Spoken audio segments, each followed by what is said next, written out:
Olá, pessoas queridas que me seguem. Mais uma vez estamos aqui com um episódio do Pode Saber, o podcast, que é o lugar onde você vem buscar uma informação também um pouco mais qualificada. Inteligência em potencial. É o que a gente busca fazer aqui com toda a humildade, é verdade, mas é o que a gente vem buscando sempre, não é mesmo? Bom, hoje nós temos um episódio aqui muito interessante. Hoje o episódio Multiplique-se e a gente tem uma convidada, que é uma convidada que tem um assunto que, olha, não é de conhecimento do grande público, mas é de uma importância realmente significativa. Estou aqui com a doutora Juliana Costa. E olha só, ela não é só advogada, não. Ela é fisioterapeuta, mestre em biomecânica e, além disso, ela também é uma especialista em direito médico. Está concluindo a sua pós-graduação em direito médico. E está aqui exatamente para poder nos iluminar com todo o seu conhecimento prático em relação ao que é o direito médico. Eu espero que você goste tanto quanto eu desta conversa aqui com a doutora Juliana. Doutora Juliana, um prazer ter você aqui. Grato por você estar aqui. Eu que agradeço. Para a gente poder conversar a respeito do direito médico.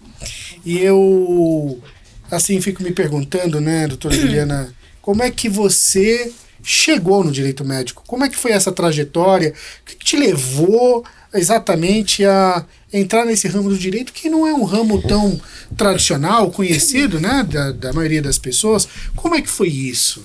Bom, primeiro agradecer, né, a oportunidade de estar aqui para falar um pouquinho desse tema, que é um tema bastante novo, né? Eu diria que realmente não é um tema em que se fala muito na área, né, do direito, e essa área, ela é uma área que vem crescendo recentemente, né? Eu, nesses 25 anos de formação na área da saúde, trabalhei mais de 10 anos na área hospitalar, né, atendendo o paciente, atuando na área multidisciplinar, então a gente sempre em contato com médico, enfermeiro, dentista, nutricionista, e nesse período todo, né, da minha atuação como profissional da área da saúde, eu identifiquei algumas falhas, né, e ao mesmo tempo oportunidades para que a gente possa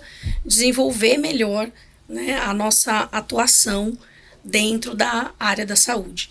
E com isso eu fui para a área acadêmica, né, pensando nessa possibilidade de mudança, né, e da gente trabalhar melhor essa questão do atendimento e da relação, né, profissional da saúde, médico-paciente. Eu fui para a área acadêmica e atuo desde então há mais de 20 anos na área acadêmica.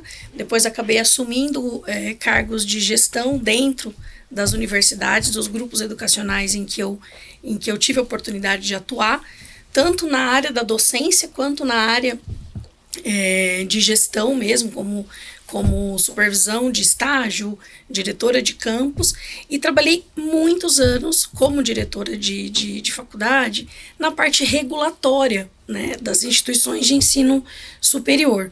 E em todas elas eu tive a oportunidade de atuar com a formação médica, né? Então, que é foi um grande aprendizado, né, para o nosso público entender. Você está dizendo que, na verdade, você administrava as faculdades de medicina, ajudava a implantar as faculdades de medicina e administrava essas faculdades de medicina. Exato. E aí todo o corpo de professores, enfim. Contratação de docentes, né? E até mesmo os hospitais que eram vinculados a essas faculdades. A gente, dentro dessa roda, né, dessa engrenagem aí entre formação médica e formação do profissional, eu venho atuando já desde 2012, quando saiu aí os primeiros editais, 2013, 14, do programa Mais Médicos, que foi uma mudança importante, né, na área médica, na área de formação médica. Então, participei das licitações para a implantação dos cursos de medicina em algumas instituições de ensino.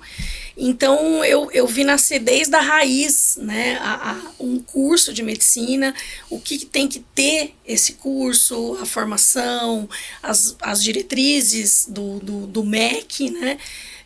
As especialidades e até o final, que é o estágio, que é a formação do aluno mesmo no internato. A formação do médico A mesmo. formação do médico. Ou seja, mesmo. Você pegou lá desde o começo. Desde o começo. O vestibulando, até a hora que ele se formou médico e começou já a atuar no hospital. Até antes do vestibulando, a implantação do curso na instituição, né? Que aí a gente passa pela visita do MEC, tem toda a parte regulatória. Toda aquela parte. E até a formação dele ir para o mercado de trabalho, certo. Incluindo as residências, né? Até que é um dos requisitos do edital do Mais Médicos. E nesse ponto a gente percebeu que desde 2014 para cá teve um aumento exponencial do crescimento, né? De número de vagas, né, e consequentemente formandos, né, médicos na área, né, e dentro dessa área de gestão me despertou a necessidade de uma formação mais técnica do ponto de vista regulatória, e nada melhor do que isso, eu fui fazer o curso de Direito, que eu entendi que era um curso que poderia realmente me dar toda assim uma experiência, né, uma expertise para atuar realmente com esse público que está saindo, né, da graduação e que enfrenta inúmeros desafios, né, porque a formação médica ela enfrenta grandes desafios na sua formação e principalmente quando ele vai para o mercado de trabalho, nesses grandes, tanto nos grandes centros quanto nos centros menores, né? Que um dos objetivos do programa Mais Médico foi realmente colocar instituições de ensino médico em áreas mais afastadas, em que o acesso à educação médica era muito precária. Né? Então, nesse ponto, eu fui para o direito para atuar também, inicialmente na área mais da educação, direito educacional, mas ao longo da minha trajetória dentro do direito, inclusive, eu entendi que o direito médico, ele realmente precisa de profissionais que entendam realmente, né, essa realidade médica. Essa realidade médica, porque o direito ele é muito tradicional nas áreas, né? Penal, tributária, administrativo, civil, trabalhista, mas nas especialidades mesmo, dentro do direito, ou assim a gente pode até denominar outras especialidades, as mais recentes, como o direito médico, a gente percebe que tem um potencial grande para desenvolver essa área e principalmente desses profissionais que estão saindo, né? Então, a gente tem aí, desde o programa Mais Médicos, a gente tem aproximadamente a criação de mais de 14 mil vagas de curso de medicina. Uau! E quantas eram antes? Antes eu tinha aproximadamente aí 5 mil, 6 mil Isso vagas, nível Brasil, nível quer dizer, Brasil. Você tinha aproximadamente 6 mil vagas e hoje você tem 20 mil vagas, ou seja, porque se agregaram mais 14 mil vagas. Exatamente. Quer dizer, esse é o tamanho dessa... que de um lado facilita o acesso. Né, à faculdade de medicina, que acabou se constituindo como uma carreira que pertencia a uma eventual elite, né? Exato. Uma elite financeira que tinha condições de ter o seu filho nesse tipo de profissão e cursar esse tipo de faculdade. Então, de uma maneira, houve uma universalização, mas isso também aumentaram assim, os problemas, né? Imagino que esse é o ponto. Agora, nesse sentido, eu fico pensando aqui. Então, numa palavra assim, né, para o nosso público que está aí nos assistindo, hoje que é feriado, então esse episódio é gravado, você está assistindo esse episódio gravado, mas as perguntas que você tiver, você pode mandar para nós, que com o tempo nós faremos aí as respostas. O que é o direito médico e o que não é o direito médico? Bom, vamos lá. O direito médico, ele tem algumas divisões, né, no direito médico. Então, hoje, quando a gente fala em direito médico, muitas pessoas confundem, né, o que é e o que não é, né, o direito médico. Então, por exemplo, direito médico, a gente tem aí médicos que são denunciados ou por um próprio colega, ou por um paciente, ou até pela própria família do paciente, ou até pela própria instituição em que ele atua. Ele é denunciado no conselho, e isso vai virar um potencial processo ético. Então, o direito médico, ele vai atuar tanto na área administrativa, né, com denúncias do médico perante o conselho dele, onde ele está registrado, né? E isso tem dois caminhos. Tem o caminho da sindicância, que seria o primeiro processo que acontece, é a denúncia que vira sindicância, e a partir da sindicância tem o processo ético em si, né? Então, se tiver indícios e materialidade, né, de infração ética, isso vira um processo ético. É muito parecido com o que a gente tem no direito penal, né?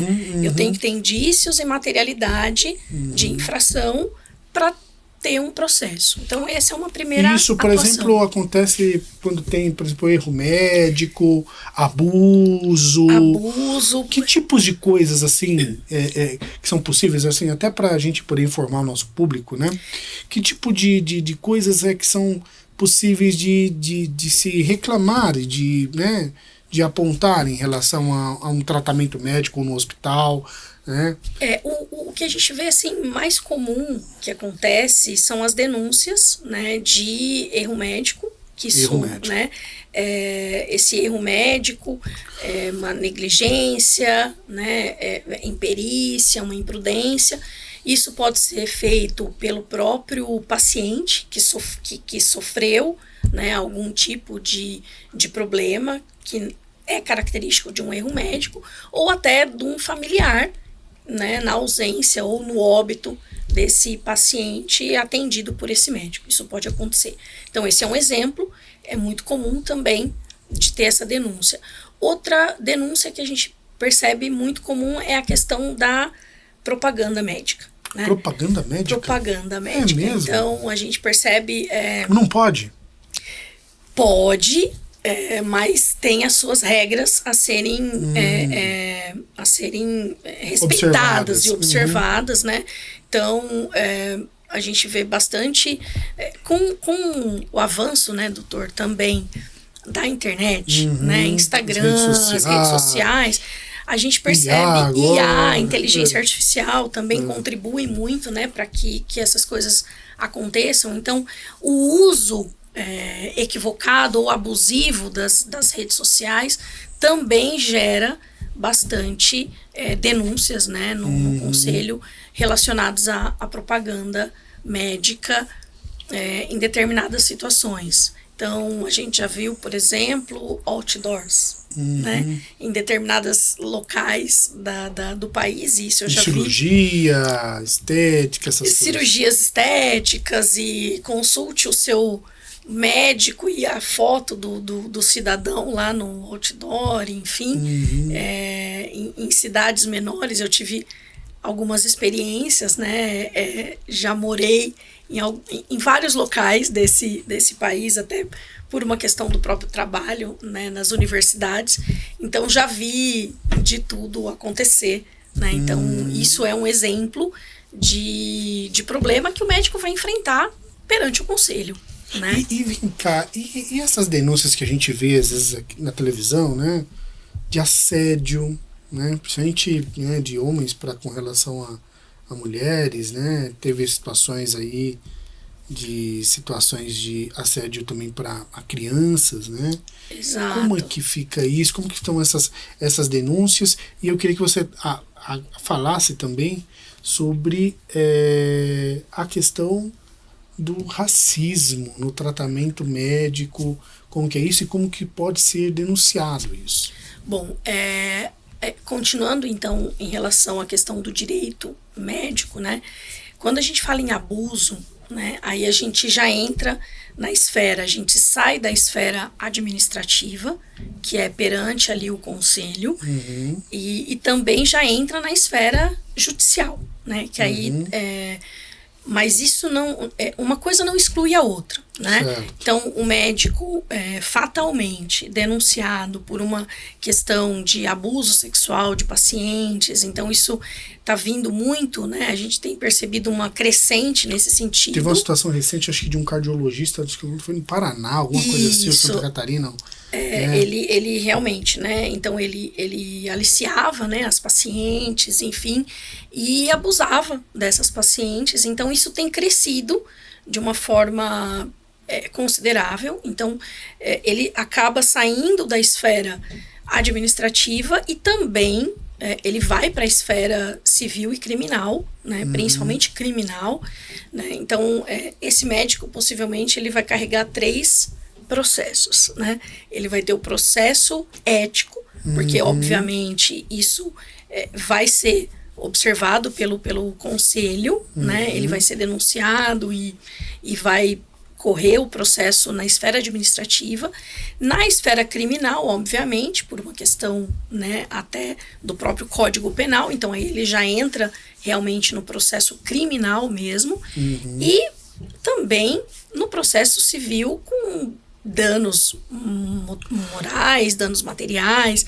Então esse médico ele vai ter realmente um problema considerável aí em todas as frentes do direito médico, né? Tanto na esfera administrativa quanto na esfera judicial, seja ela civil ou criminal, né? Então o direito médico ele atua nesses 3, né, nesses 3 ramos, né? Amplo, né? É amplo, né?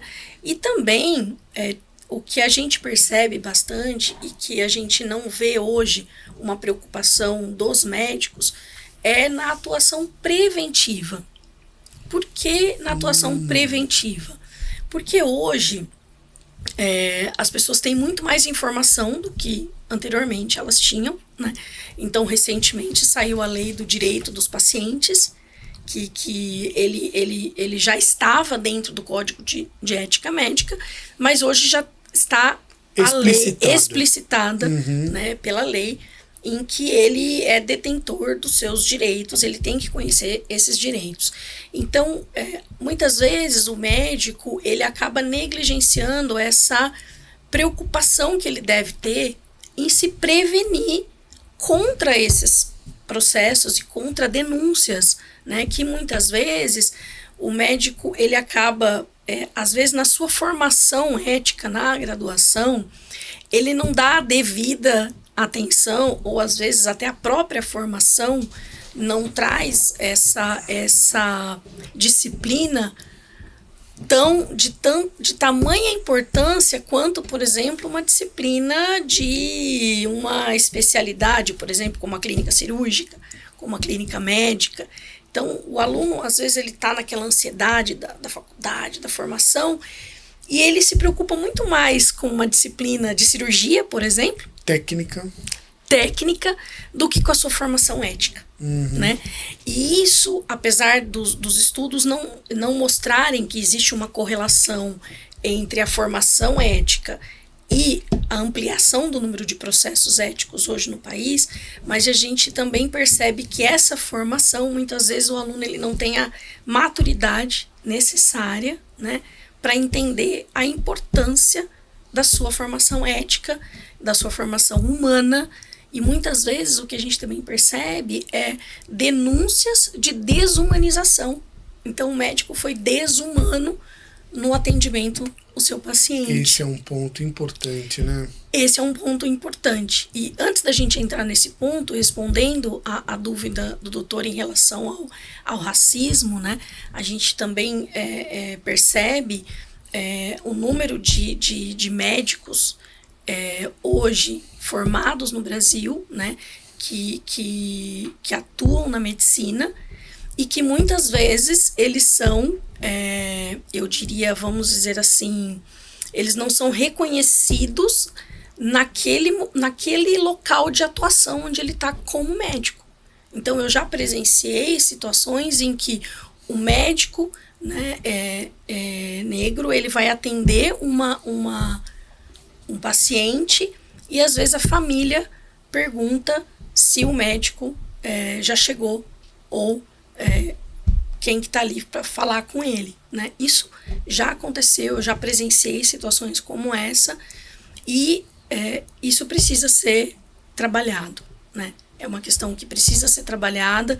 A gente tem a questão das cotas. Que o conselho também não faz nenhum esforço para trabalhar, por exemplo, isso frente à população, né? Não. A mudar essa imagem. Mudar essa imagem e mais do que isso também, né? Isso até na própria formação do profissional, né? A gente vê, existe até uma exigência do MEC, né? Nas formações de nível superior, disciplinas afrodescendentes, quilombolas e indígenas, né? Que são necessárias na formação desses profissionais. E elas não têm a devida importância, né? Na formação desses profissionais, muito menos na divulgação disso para a população. Então, a gente percebe que essa questão do racismo estrutural, ela também permeia essa área, né, da formação profissional. Agora, doutora Juliana, eu tenho uma dúvida aqui, que ela está muito ligada com o fato de a gente entender, por exemplo, quando o sujeito ele vai lá, né, falando do cidadão comum, ele vai lá no hospital, numa clínica, ele é mal atendido, e às vezes ele é mal atendido por uma pessoa, né, um funcionário. Às vezes ele é mal atendido por toda a organização, quer dizer, o conjunto. O conjunto. Né? Da atendente ao médico. Ao profissional em si. E aí como que fica isso, né? Quer dizer, quem que é o responsável? É o médico, é a clínica, é o hospital, é o enfermeiro que foi lá e teve que furar 6, 7 vezes o sujeito para achar a veia e deixou ele todo roxo. Como que como que deve ser esse tratamento, né? E qual é o cuidado de outro lado também, nesse sentido que você já disse que tem uma falha nessa questão de uma formação mais ética, mas isso também se encontra, por exemplo, nas faculdades de enfermagem, os enfermeiros já têm uma formação mais ética, né? Os outros profissionais já possuem uma formação mais ética também? Como que é isso nesse sentido? A formação ética, ela tá presente, né, em todas as profissões da área da saúde.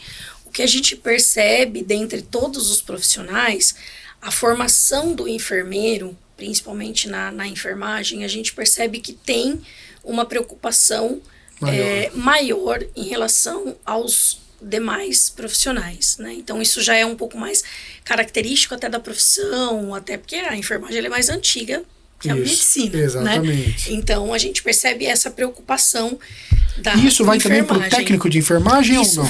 Isso também vai para o técnico de enfermagem. Inclusive a gente tem disciplinas específicas nos cursos, tanto no curso técnico quanto no curso superior, relacionada à questão da humanização.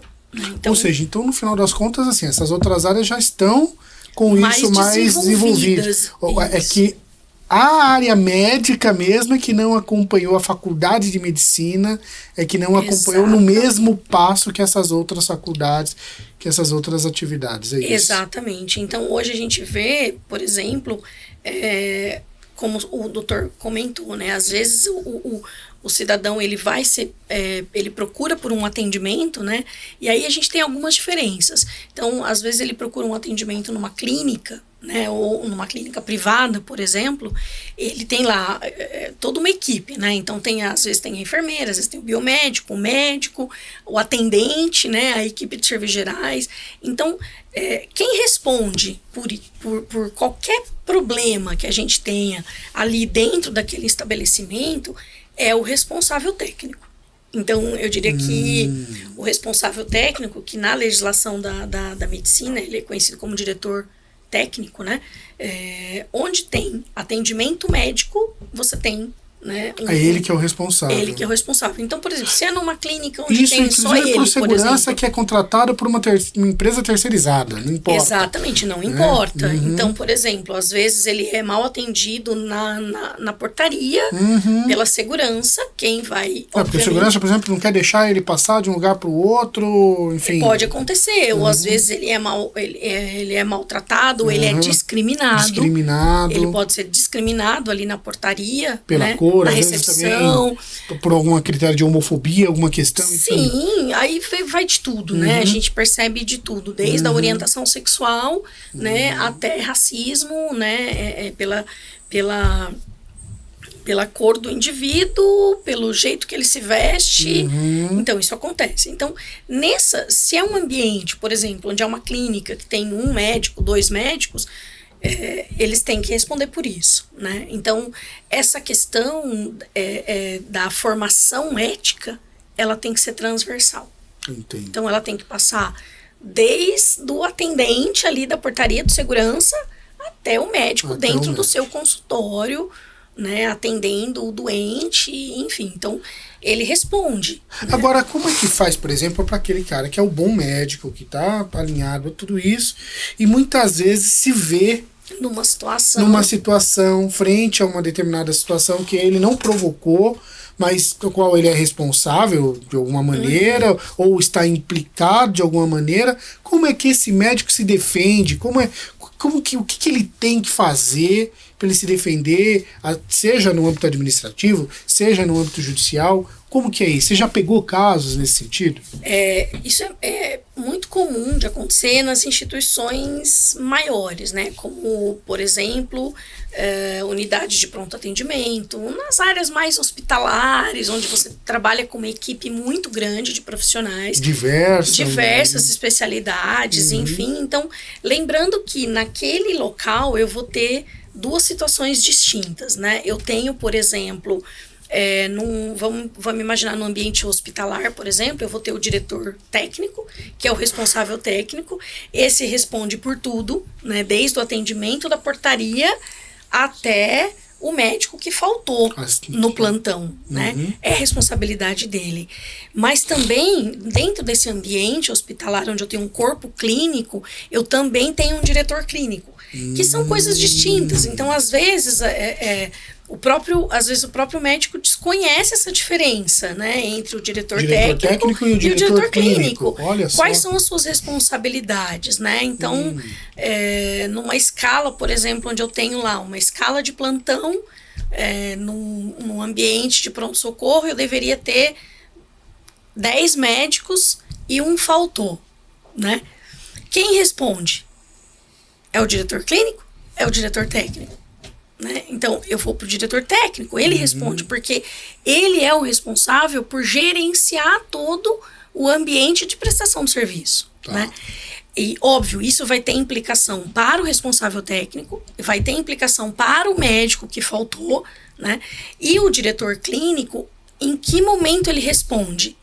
No momento em que algum paciente daquele ambiente deixou de ser atendido naquele plantão. Em razão, por exemplo, da ausência daquele médico. Exatamente. Entendi. Então, vamos imaginar que eu tenha 50 pacientes internados e eu tenho 5 médicos, eu vou ter, em regra, teoricamente, eu vou ter 10 pacientes para cada um. 10 pacientes para cada um. Faltou um, esses 10 precisam de atendimento. Ou eles vão ser realocados nos outros 4. Não existe outra opção, eles têm que ser atendidos.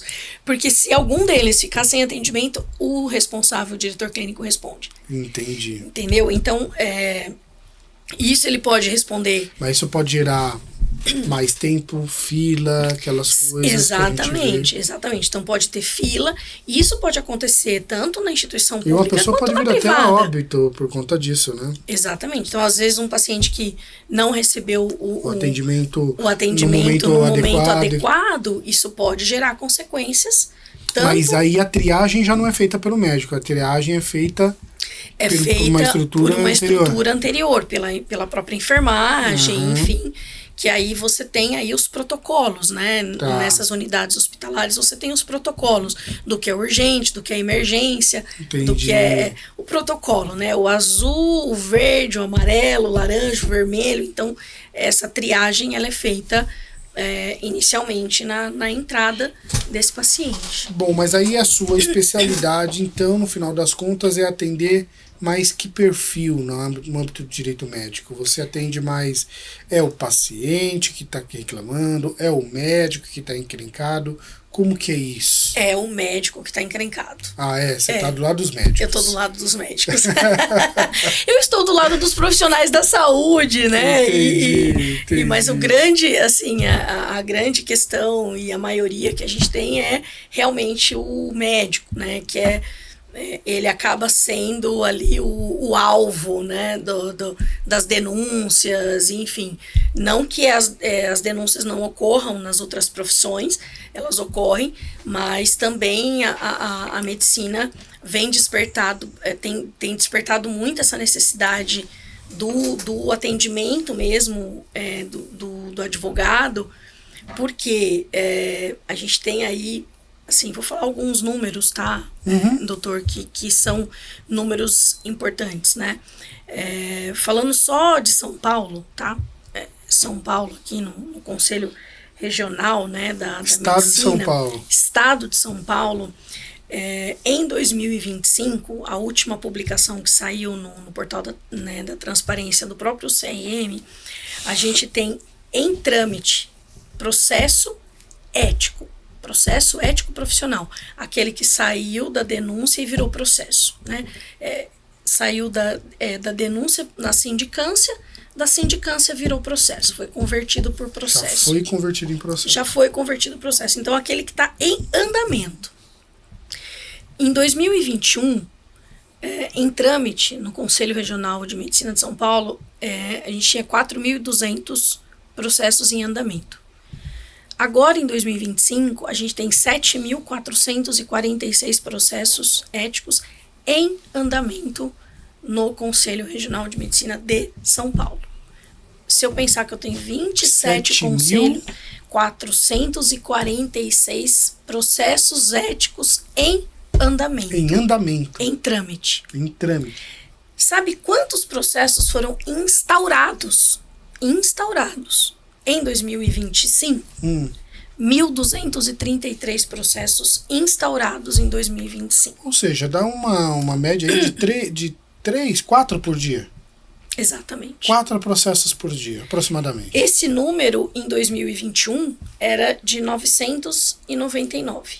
Subiu para 1.233 processos instaurados. Uau, teve um acréscimo aí de 30%. Hein? Agora, um número que assusta Um terço. pra gente é os processos que foram julgados, porque esses processos, eles tramitam dentro do conselho, né? Então, esses processos, eles são conduzidos por um corpo de profissionais, né, médicos, e que fazem todo aí existe o Código de Processo, como tem o nosso Código de Processo Civil, eu tenho o Código de Processo Ético, né? Então, julgados, a gente tem 740 em 2025. Uau, quer dizer, entrou 1.200 e pouco e foram julgados, quer dizer, quase a metade. Ou seja, julgou a metade do que existia, mas dobrou em relação ao que julgou o número de novos processos. Se você considerar que em trâmite eu tenho 7.446 processos em trâmite e só 740 julgados, ou seja, a lição que a gente tira disso é que hoje, por exemplo, o conselho, ele julga pouco, né? Ele julga pouco. E por quê? Né? Ele julga pouco. E aí a gente pode entrar em várias situações, né? Mas a primeira delas, obviamente, é o número, né, de profissionais em que a gente tem atuando nessa área dentro do conselho, que é um número de profissionais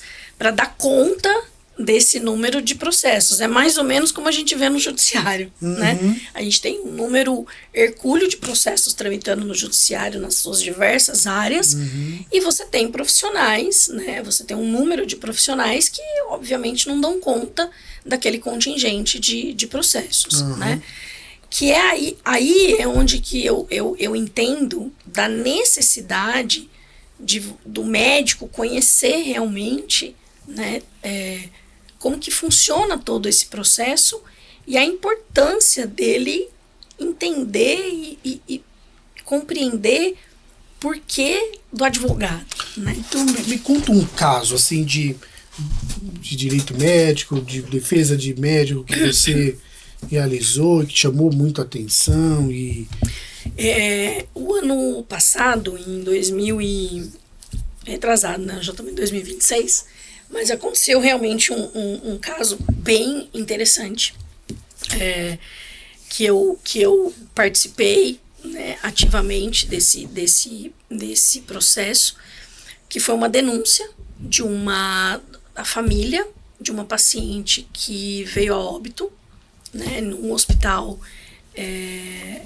de grande porte, é um hospital público de grande porte, mas em que os médicos que nesse hospital atuam, eles não são concursados do hospital, eles são terceirizados, né, profissionais que são terceirizados, então os médicos que atuam naquele local são terceirizados, né? Então, teve uma denúncia, que foi uma denúncia da família de uma paciente que foi a óbito.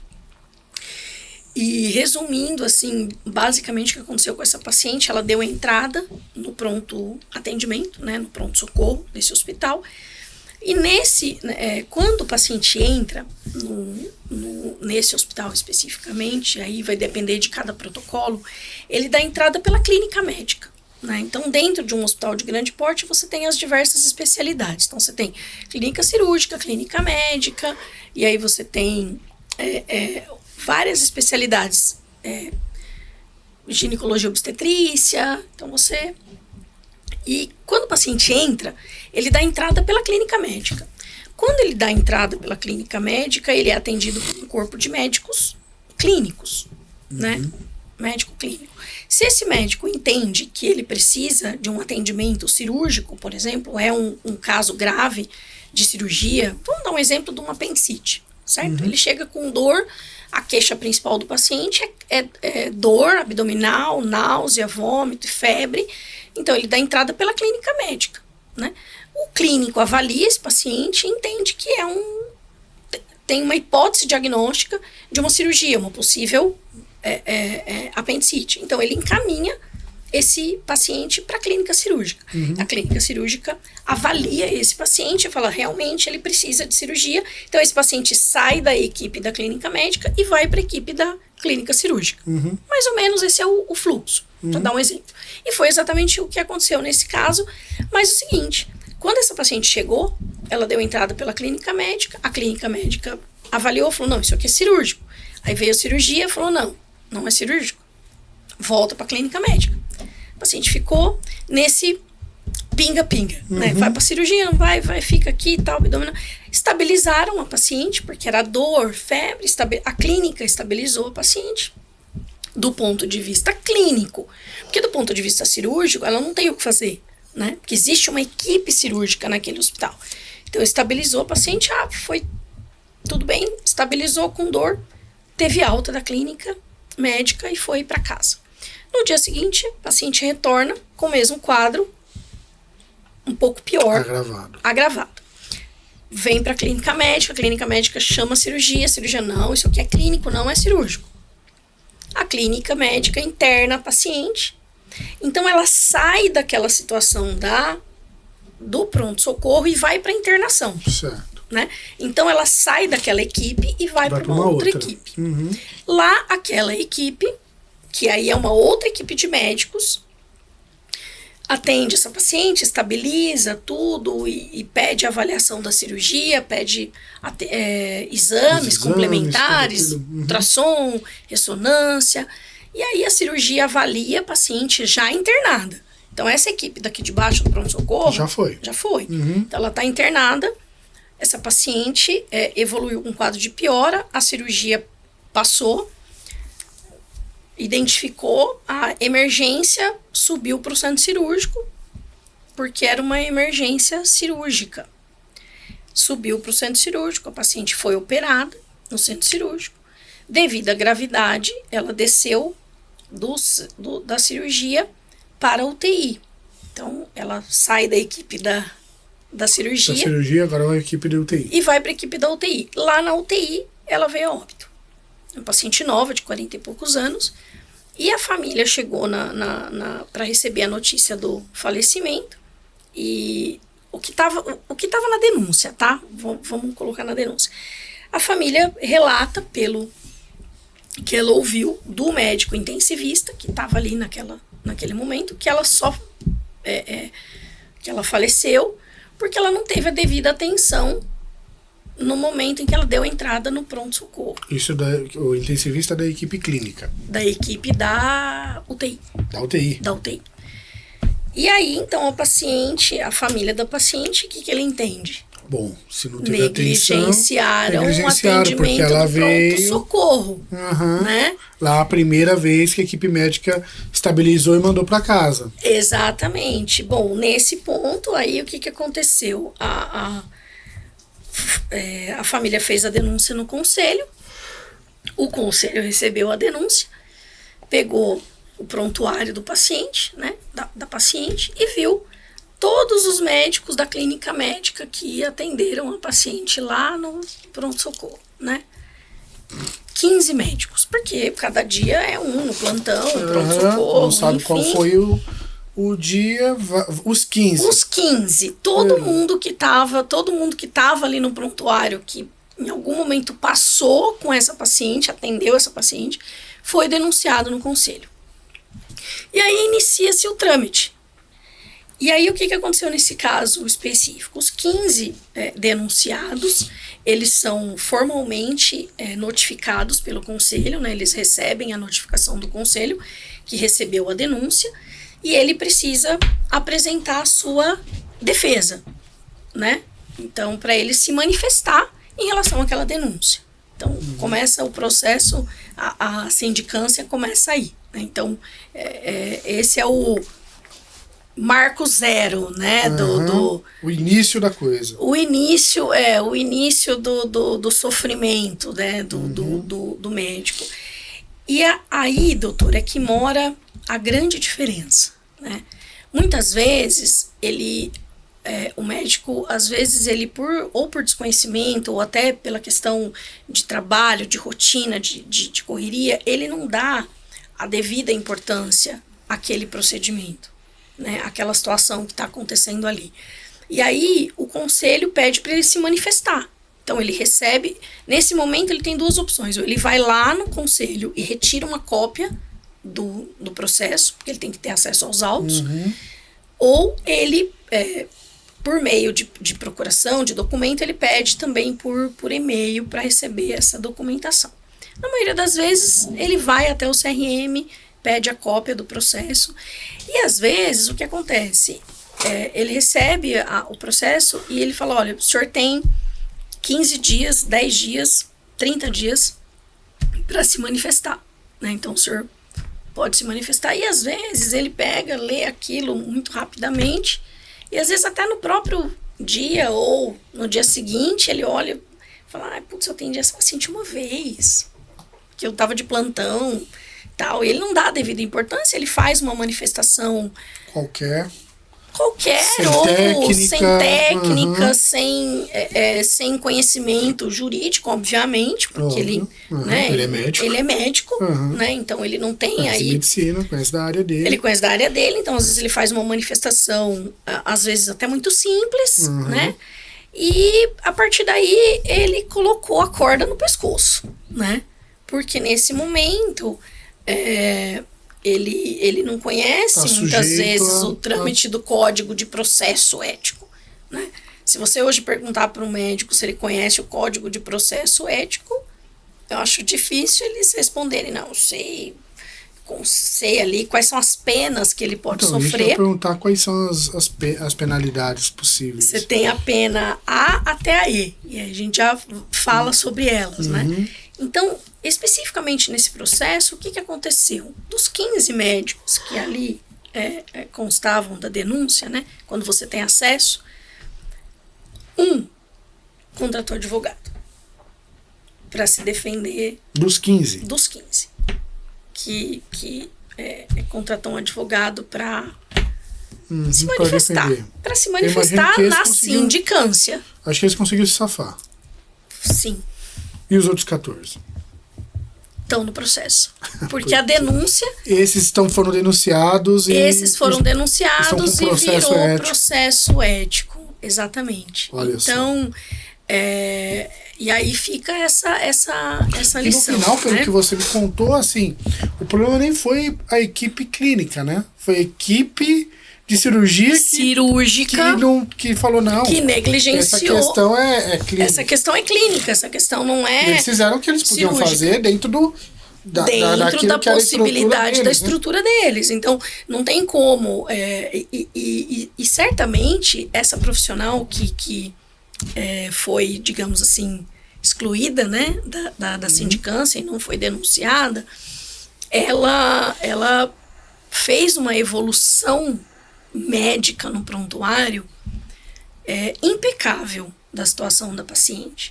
Então, ali você já percebe a diferença mesmo, né, do profissional para o outro, porque na própria evolução dela, ela deixa claro que a hipótese diagnóstica é de cirurgia, pede os exames complementares, pede ressonância magnética, pede isso, pede aquilo. Ou seja, fez tudo o que era possível. Ela fez dentro da estrutura do corpo médico que ela atua, ela pode fazer. Ela não pode pegar na mão do paciente e levar para o centro cirúrgico e falar, não, vamos operar.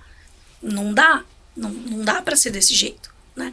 Então, por isso que essa é a diferença, né? De você realmente conhecer o processo ético, conhecer quais são as regras, as penas que o médico pode sofrer. Então, por exemplo, numa situação dessa, o processo ético, hoje, a conversão de processo em condenação no estado de São Paulo é 66%. Uau! Ou seja... A dois terços, ou seja, a cada 3, 2 são condenados.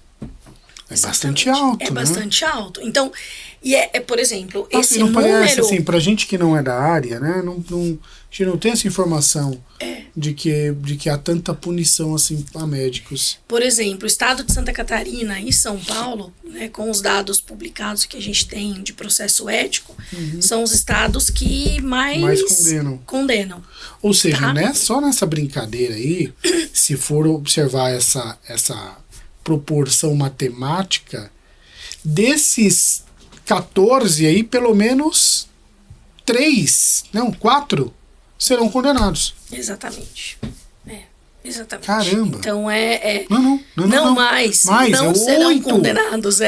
4. É o inverso. É o inverso. É o quer inverso. Dizer, dos 14, 10 serão condenados. Exatamente. Em média. E essas condenações, doutor, elas são. Você tem cinco tipos de pena, né?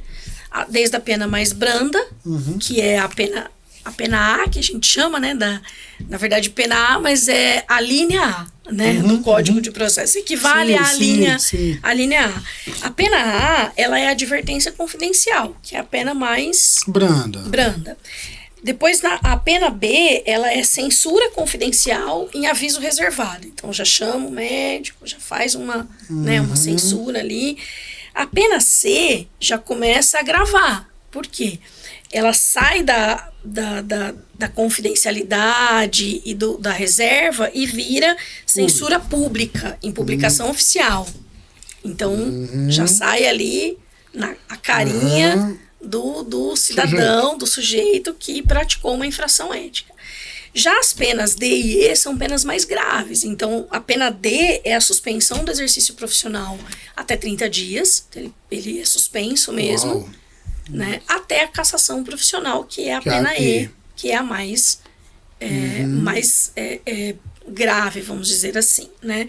E hoje, se você for olhar os números que a gente tem de penas, né, praticadas ali pelo desses 66 que são punidos, qual que é mais ou menos essa proporção? A proporção, ela gira em torno de pena A e B, em torno de 65%. Tá. Que são as penas, ou seja, então, mais brandas. Desses que são condenados, 2/3 é mais brando. Exatamente. Mas tem um terço aí que é falando assim... Ou seja, números... 1/3 de 66, nós estamos falando de 22. Exatamente. 22%. Exatamente. Ou seja, em média, 1/5 dos condenados, né, das pessoas que são submetidas a esse procedimento ético, acabam tendo uma punição mais severa. Exato. Ó, tem outros números aqui que são bem interessantes, né? Em 2025, dos 1.126 médicos que passaram pelo processo, né, que foram julgados, 749 foram considerados culpados, foram condenados. 66,5%. Né? E essa média, ela vem acompanhando exatamente, né, esse número, né? Então, isso é bem interessante, assim, pra gente... considerando esse número, por exemplo, eu tive 73 médicos que foram cassados. Uau! Então, não são números pouco expressivos, né? 10% disso daí foram cassados. Então, é um número importante, né? Então, a gente... você vê que, assim, é um sistema que julga menos do que instaura, né? Uma vez... E outra... a gente está olhando de uma forma muito geral esses números, mas o que isso traz de consequência para esse profissional que está sendo processado, né?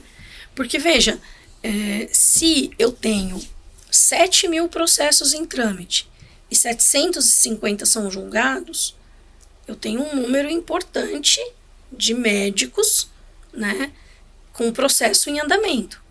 Então, qual é a carga emocional que ele tem em relação a isso que ele está sofrendo? O medo dele perder né, o seu registro profissional, a indenização que ele pode vir a ter que pagar, porque também, ainda que isso esteja tramitando na área administrativa, não impede que a família conclua. Exatamente. Né? Então, ele vai sofrer todas as consequências de um processo, né, como a gente tem no nosso processo judicial padrão aí dentro da área do direito, né?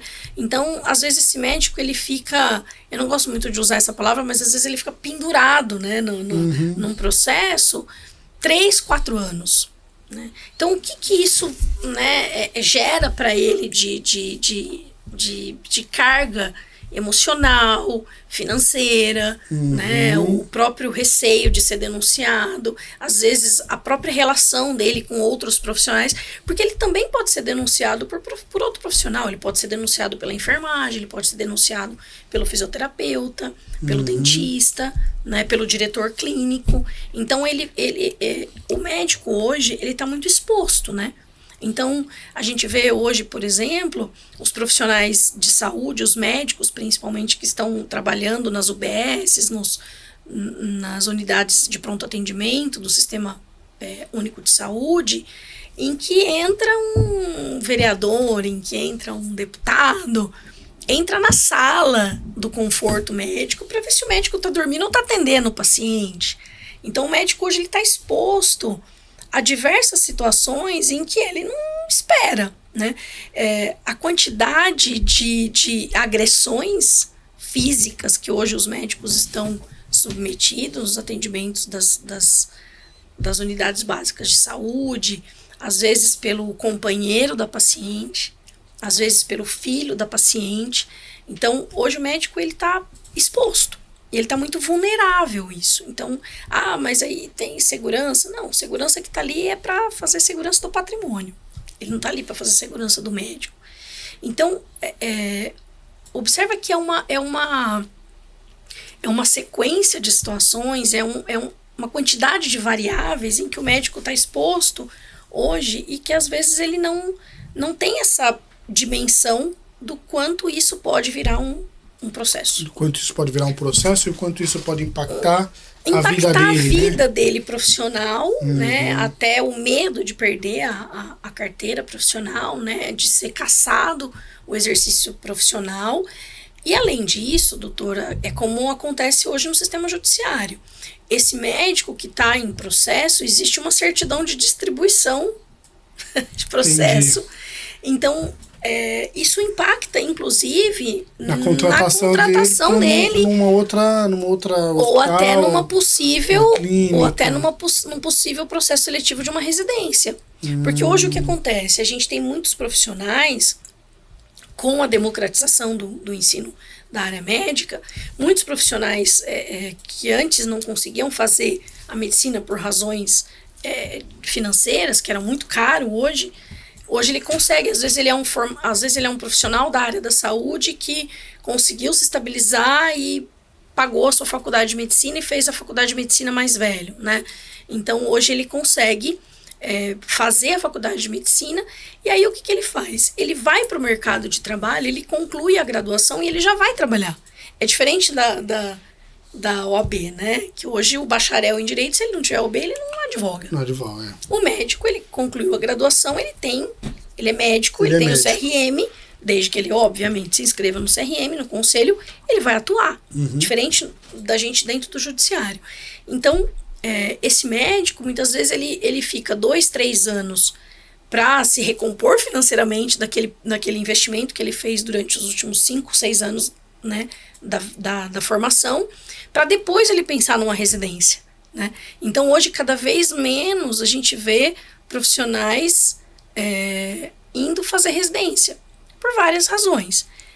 A principal delas, obviamente, tem a ver com a remuneração, que a bolsa da residência, hoje, ela é muito baixa. Ela é muito baixa.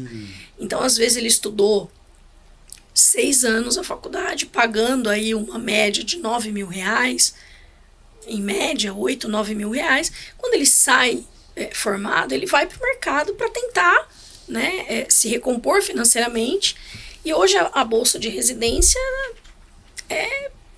não passa de R$4.000. Então, ele não consegue. Então, muitas vezes, ele deixa de prestar a residência, por uma das razões é essa. E aí, óbvio, né, vai diminuindo a possibilidade dele se especializar, dele se aprofundar numa especialidade. E esse recém-formado é quem vai para a linha de frente. Entendi. Então, que vai lá no front. Que vai no front. E aí ele está exposto a diversas situações, a todo tipo de situações. Então, uma coisa que você está falando aí, eu estou lembrando aqui de um amigo médico que passou numa especialidade muito concorrida, e aí ele chegou no hospital e ele não aguentou o ambiente, os vícios de quem já estava lá, a forma como ele percebeu que ele teria que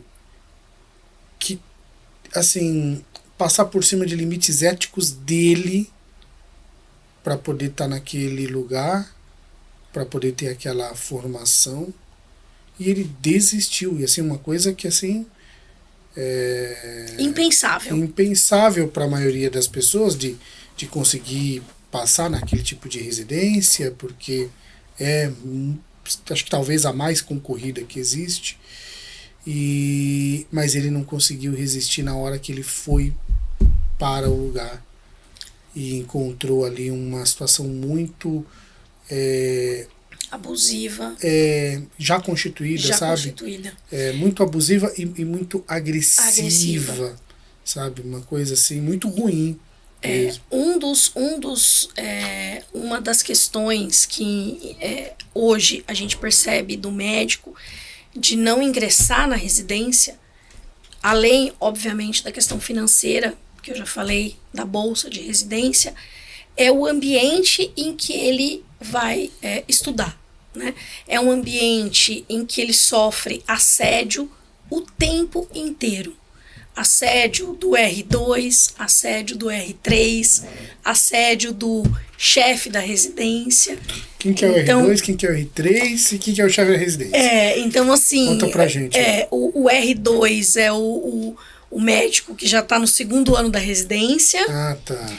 O R3 tá no terceiro e o chefe da residência o chefão que manda naquele... Que provavelmente já está há alguns anos na profissão. Exatamente. Então, hoje o que acontece? Eles são muito humilhados, né? Então, o R1, que a gente costuma dizer, né? Eles são muito humilhados. Isso acontecia, é mais ou menos, doutor, como acontecia há 25, 30 anos atrás, nos trotes das faculdades. Os trotes. Né, que hoje, ainda bem que a gente teve uma mudança importante, Sim. mas ele ainda ocorre em situações, em alguns lugares, mas é mais ou menos aquilo. Em que o bicho pra se civilizar. Exato, né? Em que o bicho ele é humilhado pelo veterano. Né? O calouro é humilhado pelo veterano. Porque você tem essa questão, né? Uma desumanização da pessoa. Uma desumanização. Tanto que você chama de bicho, né? De bicho, exato. Então, como você tira a humanidade, isso permite que você faça, que na verdade que já também é um erro, absurdo, né? Um absurdo, né? Você não faz isso nem com animais, né? Exato. Mas você tratar a pessoa, já colocar ela como animal, que é o que se acontece nos procedimentos de racismo, né, que a gente fala, quando chama uma pessoa de macaco, tá tirando a humanidade daquela pessoa, né, e isso justifica, portanto, né, não deveria, mas você tratar a pessoa de forma desumana, porque você já tirou a humanidade dela. No caso do aluno aí, né, que passou na faculdade, que era o bicho, né? É mais ou menos. É isso, ele já está desumanizado. O veterano, e aí o veterano se sente no direito, com aquele rancor, com aquela situação em que ele foi no passado bicho, ele se... Porque eu passei, o outro tem que passar Exato, também, né? Então isso acontecia muito. E aí isso está alinhado com essa falta de um conhecimento, de uma formação ética. De uma formação ética e humana. Falar, gente, peraí, o objetivo aqui, ainda mais numa residência, é cuidar das pessoas, é ter gente que possa auxiliar no cuidado das pessoas. Exatamente. Né? É você levar o elemento particular, aquela dor, aquele trauma, aquele problema, para um âmbito público, que é de uma prestação de serviço pública, mesmo no ambiente privado, e que tem como consequência a vida das pessoas. Exatamente. Né? Então hoje, por exemplo, o que a gente vê, e isso não é muito comum e está cada vez aumentando. Como aconteceu? Eles desistem da residência. Pois é, eles desistem. Eles passam numa prova que tem uma peneira finíssima. E o cara não aguenta, ele desiste. E aí o que eu fico pensando, né? Que é isso mesmo que eu vejo, por exemplo, dessa pessoa que eu conheço, que é extremamente estudiosa. E eu vejo que é uma perda. É uma perda para a saúde. Para a saúde, para a área médica, para aquela determinada. Você tem uma boa pessoa. Exato. Pessoa boa de coração. Um ser humano. Com uma alta qualificação né, técnica, né, tanto que conseguiu ser ali dos primeiros colocados da situação. E desistiu.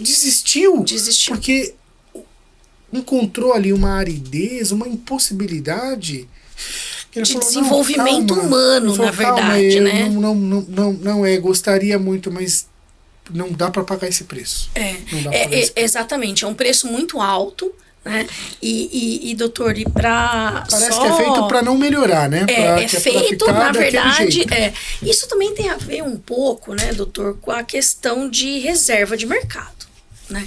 A gente também tem muito essa questão, porque... mas aí o conselho tinha que atuar. O conselho tem que atuar. Ele tem que atuar muito mais no front mesmo. Ele precisa...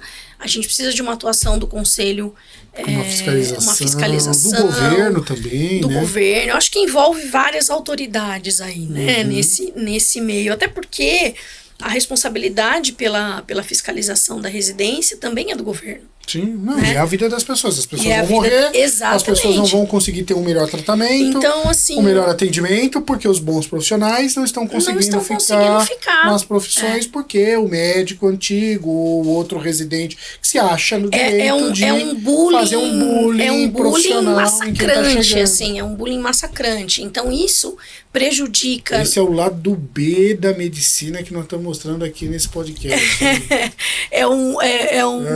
São são vários, oculto, são né? vários assuntos aí que a gente pode trazer. A doutora Juliana né? vai voltar aqui outras vezes para mostrar vários outros temas. Mas isso é importante porque a gente vê esses profissionais cada vez mais tendo que tomar remédios, né? Então acaba que eles desenvolvem aí o cara vira médico para ficar doente. Ele vira médico, fica doente, aí ele precisa de tratamento, ele tem tratamento. Ele se afasta para poder tratar, então... É médico do corpo e doente, ele fica doente da cabeça. Exatamente. Porque o sistema é feito de uma maneira sistema ele está contaminado, o sistema está doente. Exato, o sistema está doente. E a questão é quem é o médico para curar essa doença desse sistema, né? Essa é a pergunta de porque milhões. No final das contas, é esse sistema doente que cuida de todos nós, né? Exatamente. Da nossa saúde como um todo, né? Olha a que ponto que chegamos, né? Exatamente. Então, hoje, e muitos profissionais acabam desistindo mesmo da medicina, porque encontra nesse sistema um sistema agressivo, né? Um sistema opressivo, tóxico, né? Opressivo. E isso, doutor, para a mulher, nossa, é pior ainda. Eu imagino. Né? Eu imagino que para a mulher, pro negro, deve ser... Pro indígena. Pro indígena, né? Eu já vivi situações em que os próprios colegas, né, da sala de aula discriminando o indígena, né, ou o quilombola, porque ele não tem que estar ali, porque aqui é um ensino que ele não é para ele, né? Então, mas isso, doutor, acontece dentro da própria universidade. Já começa na universidade, né? Então, esse processo de formação, ele tem que estar, de fato, né? Ele tem que ser transversal. Ele tem que passar por todos os momentos da formação desse profissional. Porque parece que a hora que ele vai para esse sistema, ele cria uma situação que ele fala, não, agora é minha vez de oprimir, de reprimir, de dificultar. Eu ouvi uma vez de uma pessoa que estava fazendo uma formação pós-graduação na Universidade de São Paulo, mas por conta disso ela, dentro da tese dela, da hipótese do que ela queria pesquisar, ela fez algumas aulas na faculdade de medicina. E ela pegou uma turma que estava chegando e a aula inaugural. E ela narrou o quanto ela ficou horrorizada da forma como esses calouros foram recebidos. Porque eles foram recebidos, eu não vou exatamente lembrar os termos, mas foram recebidos no sentido, olha, agora vocês pertencem à nata da sociedade. Porque se vocês estão aqui é porque vocês são os melhores, porque vocês passaram pelo vestibular mais difícil, mais concorrido e tal. E aí ela dizendo assim, olha, isso mostrou que assim, o cara já chega ali achando que não é assim, que ele é Deus. E aí é óbvio que quando ele terminar, ele não vai achar, ele tem certeza que ele é Deus. E aí como que ele vai tratar, como que ele vai enxergar a outra pessoa como pessoa? Se já desde o começo da formação, já é na desumanizado, faculdade, né? Ele já é colocado num patamar, quer dizer, superior, como uma elite e tal, e como é que é essa formação. Então, novamente mostrando como a ausência desse preparo ético, né? Essa formação ética tão necessária para os nossos médicos. Bom, hoje nós não temos, né, os nossos queridos ouvintes que mandam aí, né, e a nossa audiência que sempre está conosco, mandando pergunta, mandando alô, mas quero deixar um abraço a todos vocês, tenho certeza que comparecerão nessa sexta-feira, dia 1º de maio, dia do trabalho, para também nos prestigiar aqui no Pode Saber, Inteligência em Potencial. E como nós estamos nos encaminhando para o encerramento, doutora Juliana, eu quero que você deixe aí uma recomendação, uma finalização da tua fala de hoje aqui. Você com certeza virá para falar mais, nos ensinar mais a respeito do direito médico. O que você pode deixar para a nossa audiência de recomendação, de informação a respeito de tudo isso que nós fizemos aqui, que nós tratamos aqui? Bom, acho que o mais importante, né, de tudo isso, doutor, é o médico ter a consciência, né, da necessidade realmente de conhecer esse processo, né, do começo ao fim, né, o que ele vai estar submetido quando ele se deparar com uma situação dessa, né, então o que ele tem que fazer, né, aquela coisa, nossa, recebi a cartinha do conselho, uma denúncia, o que eu preciso fazer, né, por onde que eu começo, né, acho que o primeiro ponto o profissional, ele tem que entender, né, que ele não está sozinho nesse processo, né? Então, o direito médico, ele está aí para proteção dele, né? Uhum. Acho que o mais importante do direito médico falar, são duas palavrinhas que eu costumo dizer que são importantes, né? Segurança e proteção. Né? Então, quando você tem um profissional da saúde em que ele tem aí um apoio, né, de um advogado, desde a parte preventiva, onde ele não pode errar, o que ele não pode fazer, uhum. Né? Se ele quer fazer uma propaganda médica, né, como ele pode fazer, né? Quais são as consequências que ele vai sofrer se de repente ele tiver uma infração ética e o quanto isso é custoso para ele, né? Então eu acho que a primeira questão do direito médico a gente trabalhar de forma preventiva. Eu sempre acredito nisso, né? Não só porque eu sou profissional da área da saúde, então eu acho que o profissional da área da saúde, muito mais do que trabalhar a cura e a reabilitação, porque eu sou fisioterapeuta, então eu uhum. vou falar muito disso, dessa questão da cura, da reabilitação, uhum. de todo esse processo, é atuar na prevenção. Como é que o paciente pode prevenir determinadas situações? Como é que ele previne determinadas doenças? E o médico, a mesma coisa. Como que ele previne uma denúncia? Como que ele deve trabalhar, né, dentro do seu consultório, dentro da sua clínica, dentro do hospital ou no plantão que ele está atuando? De que forma ele tem que trabalhar e quais são os riscos que ele está submetido? Né?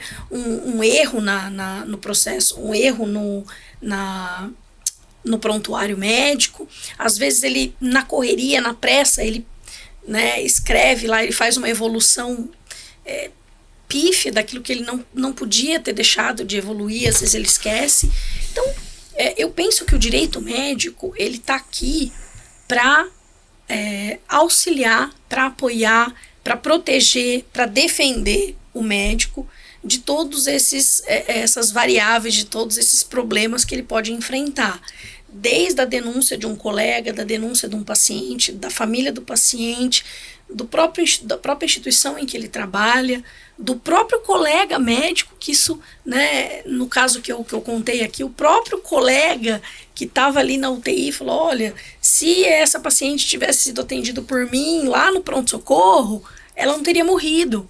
Né? Uhum. Então, como é que o médico se defende disso? Né? Então, eu acho que o direito médico ele tá aqui para isso, né? Para proteger, para ajudar nessa defesa, para dar segurança para o profissional. Então, atuar, eu costumo dizer que quando você atua na prevenção, você evita um lastro de problemas em que ele pode enfrentar. Imagina ele ficar 3, 4 anos pendurado num processo ético. É muita coisa. E se ele estiver em São Paulo, o risco dele ser condenado é de 66%. Não é desprezível. Então, exato, é um número importante que deve ser observado. Né? Então, acho que a proteção, a defesa, a prevenção, né? Como que ele tem que construir o seu termo de consentimento, né, livre, esclarecido, porque às vezes a gente acha que é um documento simples em que ele vai lá e de forma genérica assina, ele acha que ele está livre, mas não é bem assim. Então, tudo isso, o direito médico tá aqui para atuar dessa forma. E a ideia sempre é a prevenção. Se você previne, se você tem aí a sua consultoria, né, de um advogado, o risco de você ter uma denúncia, um processo, enfim, uma indenização que não é barato, né, uma indenização médica, é nessa linha que o direito médico vem para contribuir. Legal. Bom, vocês perceberam, tanto quanto eu, a maravilha que é a gente poder discutir esse tipo de assunto. Existe aí um conjunto de coisas que a gente pode continuar falando, né? Tem decorrências, né? E diversos assuntos que surgiram aqui. Eu me lembrei de um, que é a questão da tecnologia, o implemento delas na área médica, como isso tem se realizado, a questão dos convênios, né? A forma como os convênios também colaboram ou não para todo esse estado de coisas, e colocando muitas vezes o médico na berlinda e muitas vezes também o próprio paciente na berlinda. A gente vem tratar disso num próximo episódio. Espero que você tenha gostado. Continue sintonizado no Pode Saber, o podcast onde a gente privilegia a inteligência, porque é a inteligência em potencial. Espero que você tenha um bom final de semana e que você continue acompanhando os nossos próximos episódios e os anteriores, caso você não tenha assistido a eles ainda. Então, que você acompanhe os episódios anteriores, caso você não tenha assistido ainda. Um forte abraço e um beijo no coração de todos vocês. Até mais.